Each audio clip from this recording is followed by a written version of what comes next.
Ainang larik tamliba si kanigino. Tamliba na rin si sisilabang ng karaygan. What is the exact meaning of education?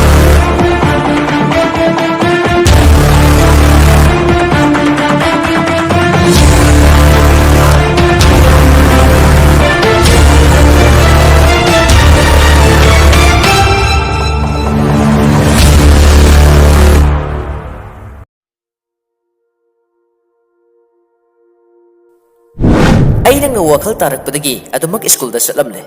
Ima baba na mahitaman biramle. Nang ay su tamhan biramle haydana adumak tammi. Tamdaba yaroy haybagi matagom force ama galoy na tammi. Hausik ay koy wakal tarakle. Loksing khara leragle. Samas ki sanabi hauna lonchat corruption khara ta oida basu uragle khanglagle. Video asibu yengbiri batabiri basing soidana wakal tarba apapata khara do oirabsu khanglabani haina lawjagi. Ngasi miyoy bagi khunaida nomu nomu gi lepalaitana chakhalagle. Lamdam amaga yengthinaduna chakotpagi lamjilda hidanari.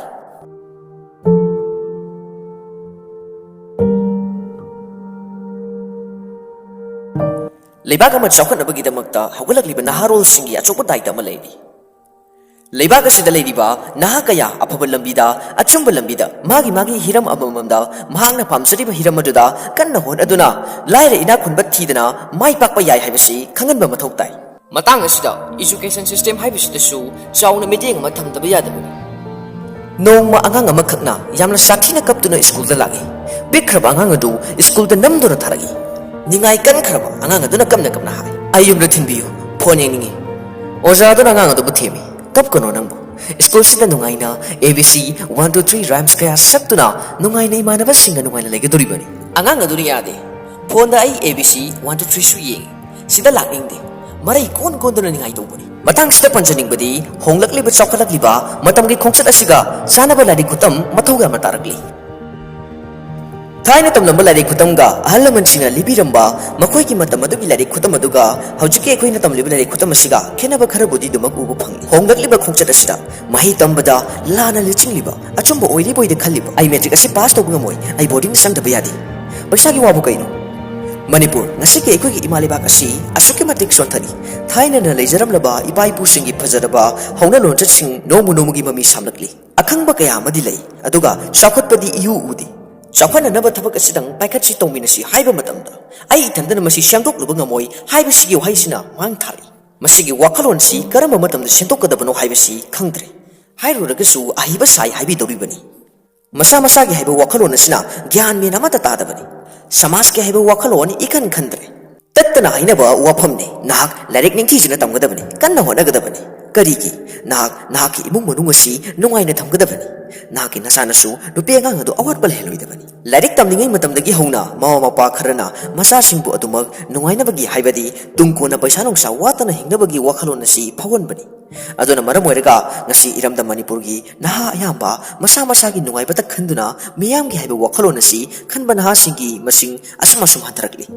imalibak pu nungsiba saba misakti yamale mathau pongnaga hairaga aina tawribasi imalibak ni haiba tasengna karigumba aduba thabak ama laklaba matamdana maili tuni senba maning leptuna akan saba haina balai asengba budi asabani hena mali haiba ngasi Manipur amadi Indian education system sigi matangda ai hakna yamna kuptana khangjarubadi leijade adubu tasengna thokliba ekoina uriba tasengna sathariba lechat amakhak miyamgi mafamda khudol tamjagi Class 8 9 kaba horokpada ayaba oza singna parents sing ayamana makoi gi satra masa maju singda class 10 thagadoribani nang naksilaknabani kanna hono haibasi tattana haina bo wafam amusu oiragne Class 10 asida nahak wangna pass togodabani certificate adu phajahanggadabani nang hayeng tungda thabak kayada nang laina khangadoribani leitabana ti masilei mapu oina ba thona hapanataba minai oina bagi mi makhada thabak sunabagi thona hapa Tasengna hairabada lamjing bidibasi karaidano amadi soidi haibasani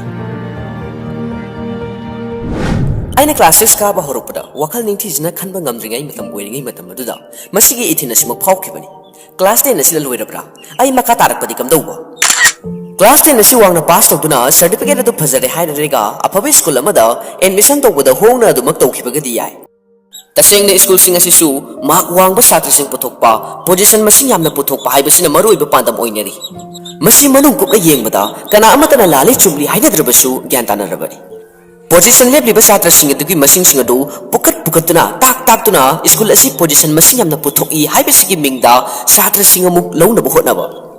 Masigi satnabi asi lisang sitna sanaraklaba oibana rakhangde marungda kariguma kharadi dumang uba phangi. Haujek yamaluba matang mana khanglabasu adumak tawriba makha chathaduna leiba matangni amuktang yiminasi.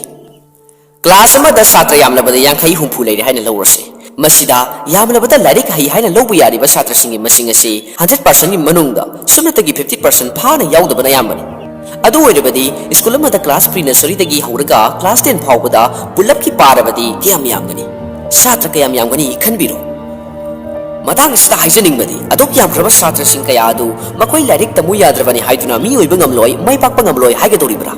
Apapa satra tamak tak haiba ngausinaba satra larik thawai yausidaba satra aduna class manung adu gi tanthokpa class tu yahun magi khudong chaba layandaba rule kaya amagi makhada madubu follow tawgadabani indaba yaroi haiduna yamna chawna thamli rule sing adu kanana sembano karigi tamak sembano haibasti kanana su hangnade oza kaya maru mamadi leidi kanana phabano kanana phattabano haiba khangde magi hiramda ngamnaba dum taknari makal kaya gi oza sing adu mak thingnari oza kana gu mana hai Larik tamningdaba paramacha ama phawo phaba ngamdaba nangoda kari tambi takpigani nangi larik tamgadaba satra nate Pitribi asida miyoi mana maram irai leitana hainingba tamningba pokti haiba yabra satra singamaga manade kanagu mana khanba wakal satra mana mu khanba wakal aduga chu manade satra mana larik laisugi matang aduda ningthina khanglabasu kanagu ma satra kharadi haitaba ngamkidaba yai Oza singsina satra ayambada haitraba thina saibi biyawi nang mi wairoi napunsidur mai pakpa sungamoi Larik so hitabo masigumba akanba wahi kayana satra singadabu thuna mangangani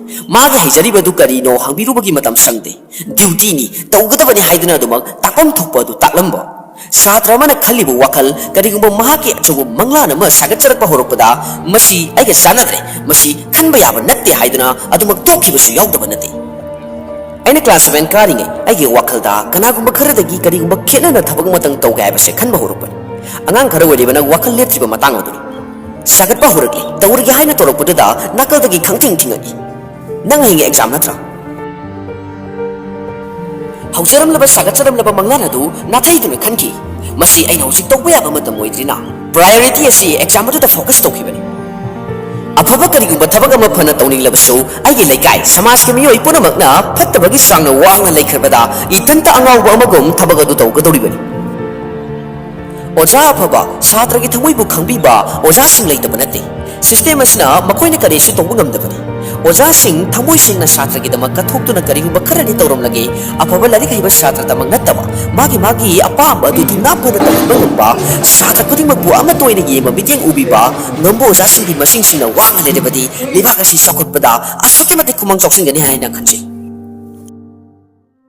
tamliba lari kasi magwang daba yade certificate fajan daba yade Tasing hairabada hainingba phungdok chaningba wafamsing yama leidi video simu saganaba horaba matamda sauna mateng pangbekiba sing kaidonungda kaujaroi video sigi makha tarakpa series kaya ma semjakhi haibasi asitpa wakhalon amani khudong chadaba kaya ma thingnaba yaba thingnakhre karigumba anoba wakhalon inot khara pinabagi padamda video kaya leptuna semsakhi gani haibasi chab yungna khanjare karigumba video sigi biniba marup singi marakta hauzik oriba education amadi success haibasigi matangda adomda phongdok nibo wafam sing leiraba description da pictoriba whatsapp number sida paw phausan biro matangi series ta adom su saurba mateng ama pangbi aroibada wafam si matang thamjage asengba real education haibasidi ma ki natraga grade khaktagi natte masidi tasengna aikhoina kari tamkhraba amadi kayam gyan takhrabagi haibasidi It's all about building our thinking, our values, and our decisions.